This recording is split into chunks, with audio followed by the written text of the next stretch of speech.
Hi, it's Geoff here and Lauren from discoverdoublebass.com. Thanks for joining us for another episode of Ask Geoff and Lauren. And we're going to get straight into it today, Lauren. There's a question from Felipe, and in fact, he's got two questions. So we're going to cover both of them, but we're going to cover the second half in another video because there's so much to talk about in the first. So he's saying, can we talk about tempo? And when you're working on learning a new melody, Lauren, a study, an etude, and you can't quite reach that performance tempo, you're falling short, how do you go from that practice tempo up to the performance one and get that last sort of 10-20% out of your technique? Have you got any thoughts on how you can develop that? Oh gosh, do I have some thoughts on this? I thought you might have some This is thoughts. like the story of my life. Pretty much Yeah, every piece that I have learned in the past like 5 or 6 years, I've had that issue. yeah. And so I have a lot of different techniques that can help you practice more efficiently and help you get to that different tempo, but then a lot of ideas on what you can do with a piece when you just can't get to that last 5% or whatever it is.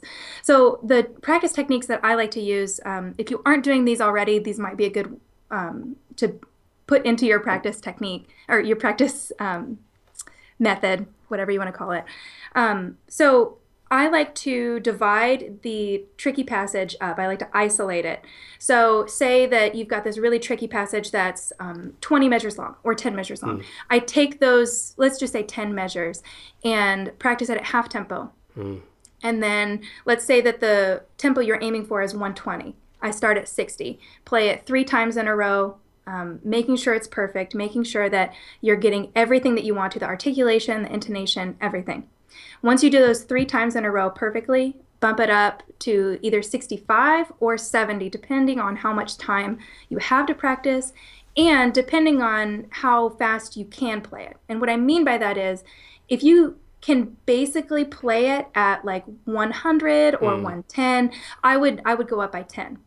If you're just starting out and you haven't played this yet and you can't play it very fast, I would do it by 5.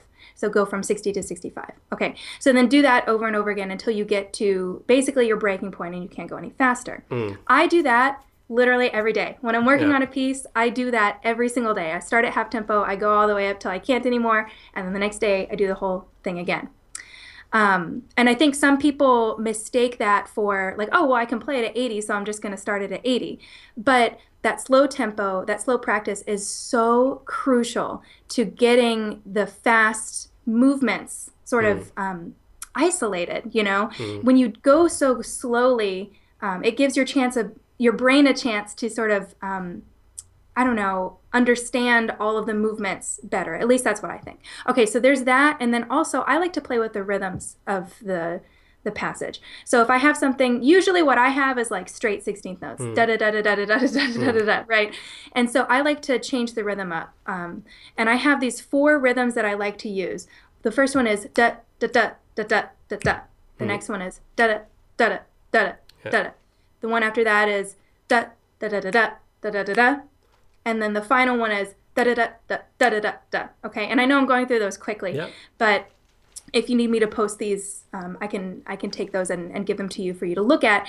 The reason I do these is because it sort of places the motions in different points in the music. So if I have something that's da da da da da da da da da, and I do da da da da da da da da da da, I've got this shift that's isolated quicker.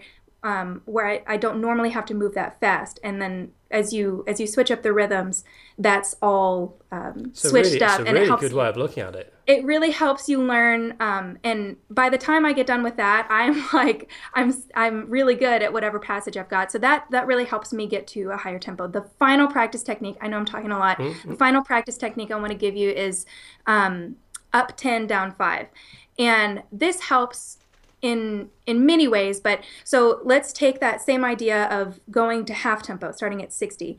You play it 60 3 times perfectly, bump it up to 70 this time, and then play it at that tempo once, and then go back down to 65 and play it 3 times there, and then repeat. So you're kind of like stair stepping all the way up.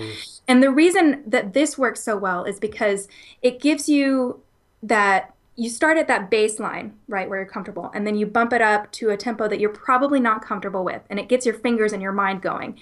And then when you come back down, you're only coming down a little bit, but it's a whole lot better than where you were. And so it it gives your fingers a chance to adjust and all that kind of good stuff. So those are my practice techniques. But in order, when you're getting up to that tempo and you haven't gotten there yet, sometimes I just like to put the piece away. And that's not always an option if you're in school and you have to play this piece for a certain master class or performance. But if I put the piece away, even for like a month or sometimes longer, I mean, the amount of times that I put like the Handel Halvorsen away, it overall, I was working on that piece for probably 4 or 5 years with like the time off and time on. So a lot of times putting it away can help you sort of, I don't know, absorb all the information. Then when you come back to it, it's a lot easier. So I know I talked a ton, but what are your ideas? Well, I think you've given some really practical solutions there, actually, because essentially, I mean, Felipe's a wonderful player and he plays electric and upright. And I'm sure that he knows that essentially you have to isolate the part of the specific point of the passage that you're falling apart. So to do that, you need to be able to play really slowly, and then you need to work on the shift, because it's very likely to be a shift, or it could be a string crossing. So I was going to say, just keep an eye out for string crossings, whether it's pizzicato or arco. That's often a place that it falls apart. The bowing, I mean, again, you could practice the passage without the bow. You could practice it pizzicato. You could practice it with the bow. There's all of these different methods just to keep coming back to it in a new way.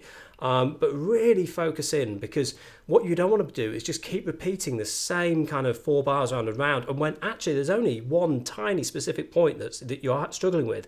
Isolate that problem, slow it down, build up the tempo. When you are bumping up against the limit of what you can play at, try to get there, but then relax, and try and play from a point of relaxation, not a point of tension, because that feeling is really damaging and will affect the way that you play. And it's a very hard thing to do, but just to throw that into the mix.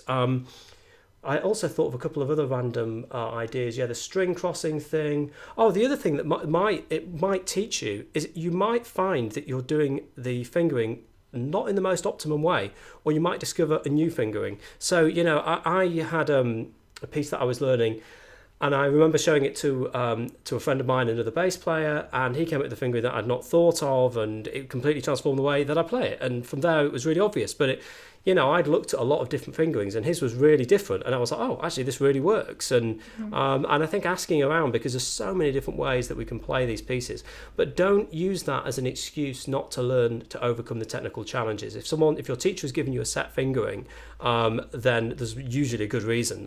So learn that fingering, and don't think, oh, I'll adjust and use an open string here because perhaps it'll affect the phrasing.